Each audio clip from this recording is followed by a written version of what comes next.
Tokyo Paralympic रविवार को खत्म हो गए। भारत ने 19 पदक जीतकर यादगार प्रदर्शन किया। 53 साल के इतिहास में भारत ने पैरालंपिक में कुल 31 मेडल जीते हैं। इसमें से अकेले 19 यानी 61% पदक तो इसी बार जीते हैं। टोक्यो पैरालंपिक में भारत का अब तक का सबसे बड़ा दल गया था। 9 खेलों में देश के 54 पैरा एथलीट्स ने हिस्सा लिया। इसमें से 19 ने मेडल जीते, यानी हर तीसरा खिलाड़ी पदक जीतने में सफल रहा। ये पैरालंपिक खेलों के इतिहास में भारत का अब तक का सर्वश्रेष्ठ प्रदर्शन है। दूसरी तरफ ओलंपिक खेलों में भी भारतीय एथलीट्स ने कामयाबी की नई इबारतें गढ़ी हैं।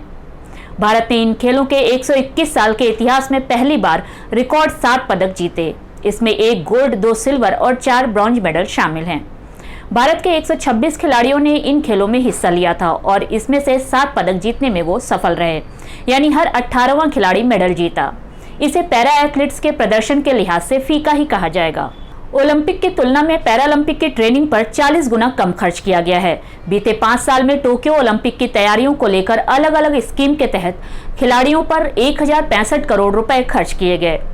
इसी अवधि में पैरालंपिक की तैयारियों पर कुल 26 करोड़ रुपए खर्च हुए। इसमें से 6 करोड़ रुपए टॉप्स यानी मिशन ओलंपिक पोडियम स्कीम के तहत, जबकि बाकी करीब 20 करोड़ रुपए annual calendar of training and competition के नाम पर खर्च हुए, जो कि ओलंपिक की तैयारियों पर खर्च हुए राशि से करीब 40 गुना कम है। लेकिन पैरा एथलीट्स ने ओलंपिक के 7 के मुकाबले 19 मेडल यानी करीब 3 गुना पदक जीते हैं। खिलाड़ियों पर हुए खर्चे और उस तुलना में जीते पदकों के लिहाज से भी पैरा एथलीट्स का प्रदर्शन ओलंपिक से काफी बेहतर माना जाएगा। पैरालंपिक में हिस्सा लेने वाले खिलाड़ियों पर 26 करोड़ रुपए खर्च हुए हैं और वो 19 मेडल जीतने में सफल हुए हैं, यानी एक मेडल 1.36 करोड़ रुपए का पड़ा। दूसरी ओर टोक्यो ओलंपिक की तैयारी पर 1065 करोड़ रुपए खर्च हुए हैं और 7 पदक आए, यानी ओलंपिक मेडल जीतने में 152 करोड़ रुपए खर्च हुए, जो पैरालंपिक की तुलना में काफी ज्यादा हैं। टोक्यो पैरालंपिक में भारत के 54 खिलाड़ियों ने 9 खेलों में हिस्सा लिया था। इनकी तैयारी पर सरकार ने अलग अलग स्कीम के तहत 26 करोड़ से अधिक रुपए खर्च किए। ये रियो ओलंपिक में खर्च हुए 3.56 करोड़ की राशि से करीब 8 गुना अधिक है।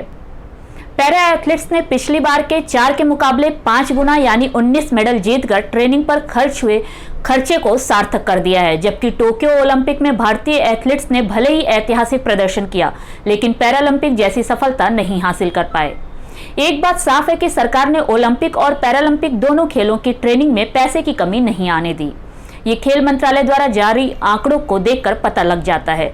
दोनों के बजट में रियो के मुकाबले कई गुना इजाफा हुआ है, मगर प्रदर्शन के पैमाने पर अंतर जरूर नजर आ रहा है। उदाहरण के लिए सिर्फ शूटिंग को ही ले लें तो टोक्यो ओलंपिक की तैयारियों के लिए अलग अलग स्कीम, ट्रेनिंग, कोचिंग और इक्विपमेंट पर करीब 100 करोड़ रुपए खर्च हुए, लेकिन टोक्यो में भारत की झोली खाली ही रही। इन खेलों में पहली बार रिकॉर्ड 15 निशानेबाज शामिल हुए, लेकिन पदक कोई भी नहीं जीत पाया।